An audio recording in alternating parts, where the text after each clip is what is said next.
কি ৰঙৰ চাহ দেখিছে আপুনি? ভিন্ন ৰঙৰ ভিন্ন আৰ্হিৰ এই চাহ। চাহৰ বাবে অসমৰ খ্যাতি বিশ্বব্যাপী। অসমৰ চাহে বিশ্ব মানচিত্ৰত লাভ কৰিছে সুকীয়া পৰিচয়। দেশৰ পৰিধি পাৰ কৰি বিদেশতো জনপ্ৰিয় অসমৰ চাহ। উজনিলৈ পোনাই গলেই সেউজীয়া চাহ বাগানে সৃষ্টি কৰে অনিত্য সুন্দৰ পৰিৱেশৰ। উজনিৰ চাহক লৈ স্বাৱলম্বী একাংশ ক্ষুদ্ৰ ব্যৱসায়ী। কিন্তু উজনিৰ উদ্যোগৰ তুলনাত নামনি অসমত নাই চাহৰ ব্যৱসায়। সেই নোহোৱাখিনি হোৱা কৰাৰ প্ৰয়াস বজালিৰ এজন যুৱক মিণ্টু ৰনা পাটগিৰিৰ। জৈৱিক চাহক বিশ্বমুখী কৰি স্বাৱলম্বিতাৰ বাট কাটিছে মিণ্টু ৰনা পাটগিৰিয়ে। আৰম্ভ কৰিলে আস্ক বাস্কেট নামৰ সংস্থা। সংস্থাটোত জড়িত হৈ আছে ডিব্ৰুগড়, তিনিচুকীয়াৰ যুৱক। একাংশ যুৱকৰ কৰ্মসংস্থাপনৰ বাটো মুকলি হৈছে এই কাৰ্যৰ যোগেদি। বিভিন্ন মেলা প্ৰদৰ্শনীত জৈৱিক চাহৰ প্ৰদৰ্শন কৰি আহিছে বজালিৰ মিণ্টুৱে। আসল এটিকলি লুটিপাতৰ চাহপাত হৈছে এইটো চাহপাত, যিটো প্ৰকৃত চাহপাত বুলি আমি কওঁ। চাহপাত হোৱাইটটিটো কেনেকৈ বনাওঁ?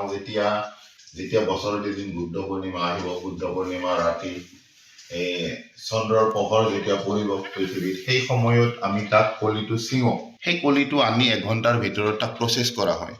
সেই 1 ঘণ্টাৰ ভিতৰত প্ৰচেছ কৰাৰ পিছত যিটো চাহ সৃষ্টি হ'ব, সেইটোৰ সোৱাদ, সেইটোৰ গুণ অলপ বেলেগ হয়। তাৰ উপকাৰিতাটো অলপ বেলেগ থাকে। আৰু এই চাহপাতবিলাক কি হৈছে, এইটো 1 বিঘা মানত মাত্ৰ 300-400 গ্ৰাম মানহে ওলায়। তাৰ কাৰণেহে ই এক্সপেঞ্চিভ, এনে এক্সপেঞ্চিভ নহয়। White T, green tea, pink T, blue T, Orthodox T আদি কেইবাটাও জৈৱিক চাহৰ ব্ৰেণ্ড তৈয়াৰ কৰি বহিঃৰাষ্ট্ৰলৈও ৰপ্তানি হৈছে অসমৰ চাহ। ভিন্ন স্বাদৰ ভিন্ন ৰঙৰ এই চাহে আকৰ্ষণ কৰিছে বিভিন্নজনক। Bureau' report, News 18 Assam North east.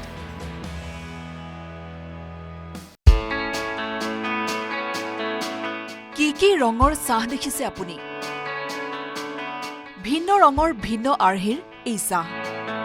চাহৰ বাবে অসমৰ খ্যাতি বিশ্বব্যাপী।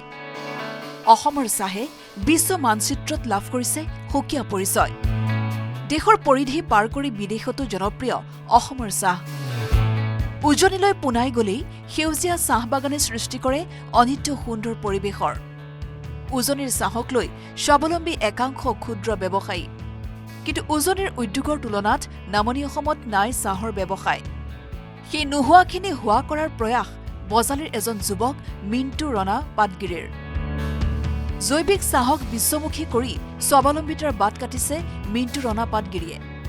আৰম্ভ কৰিলে আস্ক বাস্কেট নামৰ সংস্থা। সংস্থাটোত জড়িত হৈ আছে ডিব্ৰুগড়, তিনিচুকীয়াৰ যুৱক। একাংশ যুৱকৰ কৰ্মসংস্থাপনৰ বাটো মুকলি হৈছে এই কাৰ্যৰ যোগেদি। বিভিন্ন মেলা প্ৰদৰ্শনীত জৈৱিক চাহৰ প্ৰদৰ্শন কৰি আহিছে বজালিৰ মিণ্টুৱে।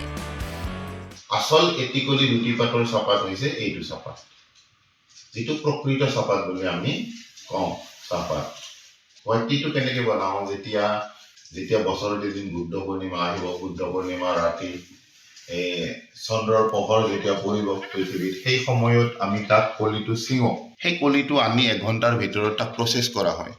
সেই 1 ঘণ্টাৰ ভিতৰত প্ৰচেছ কৰাৰ পিছত যিটো চাহ সৃষ্টি হ'ব, সেইটোৰ সোৱাদ, সেইটোৰ গুণ অলপ বেলেগ হয়।